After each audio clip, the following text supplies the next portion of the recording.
현대약품의 2025년 3분기 실적, 보고서 숫자만 보면 정말 화려한데요. 그런데 그 속을 자세히 들여다보면 투자자로서 고민이 좀 깊어집니다. 오늘 이 보고서 한번 제대로 파헤쳐 보겠습니다. 자, 현대약품이 어닝 서프라이즈를 기록했습니다. 모두가 와, 대단하다 하고 환호할 때 우리는 한 걸음 더 들어가 봐야겠죠.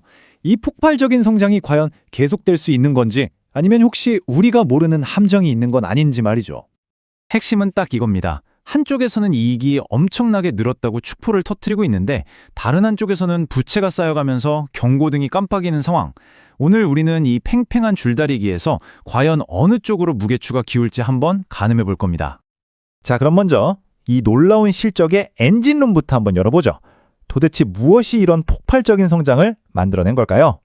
이걸 보시면 현대약품은 사실상 의약품이라는 단 하나의 엔진으로 달리는 회사구나 하고 바로 알 수 있습니다. 매출의 83% 이상이 여기서 나오니까요. 이게 물론 강력한 집중력이라고 볼 수도 있지만, 반대로 말하면 이 의약품 사업이 흔들리면 회사 전체가 휘청일 수 있다는 뜻이기도 하죠. 그리고 이 제품들을 어떻게 파냐면요. 바로 이 유통망을 통해서입니다.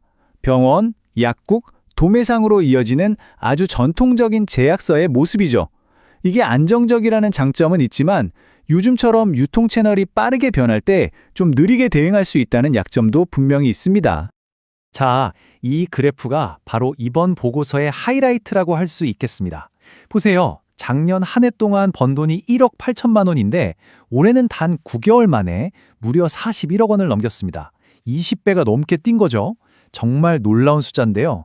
하지만 투자자라면 여기서 질문해야 합니다. 이거 진짜 현금으로 잘 들어오고 있는 거 맞아? 혹시 일시적인 건 아닐까? 하고요.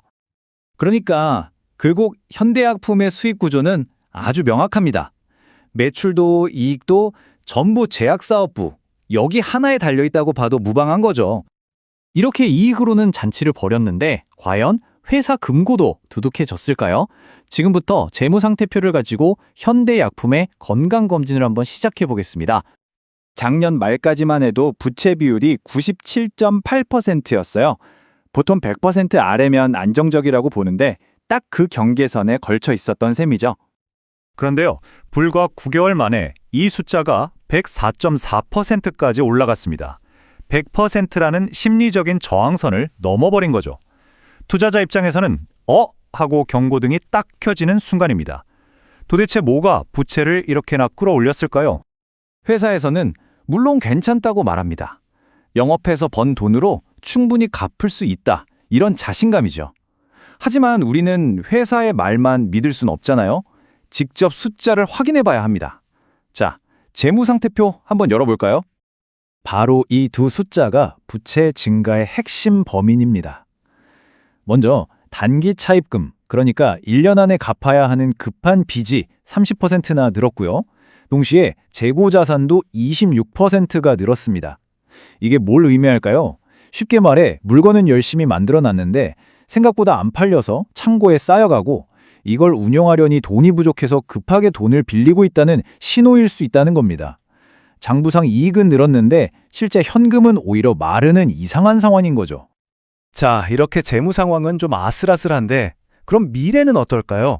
앞으로의 성장 가능성과 잠재적인 위험 요소를 한번 맞대어 보겠습니다.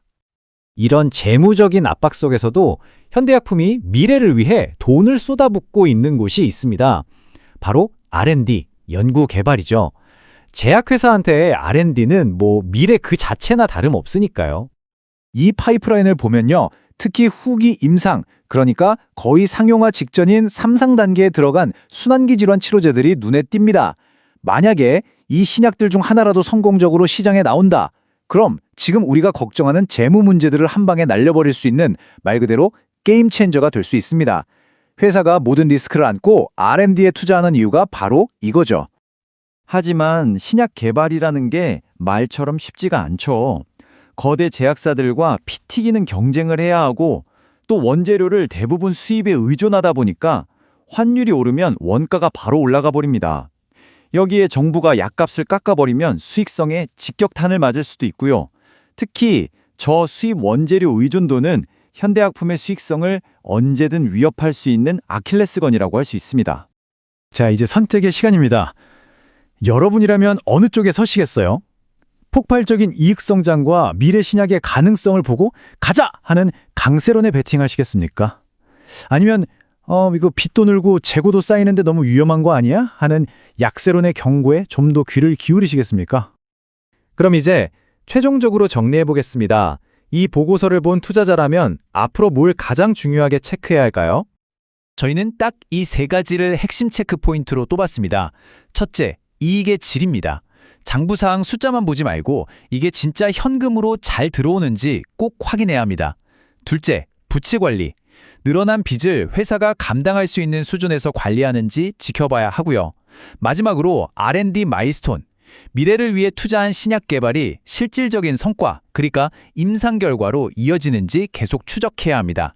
이 세 가지가 앞으로 현대약품의 주가 방향을 결정할 겁니다. 결국 현대약품의 이번 보고서는 우리에게 하나의 질문을 던지고 있습니다. 이것은 위대한 성장의 시작일까? 아니면 위험한 외줄타기의 시작일까? 판단은 이제 여러분의 몫입니다.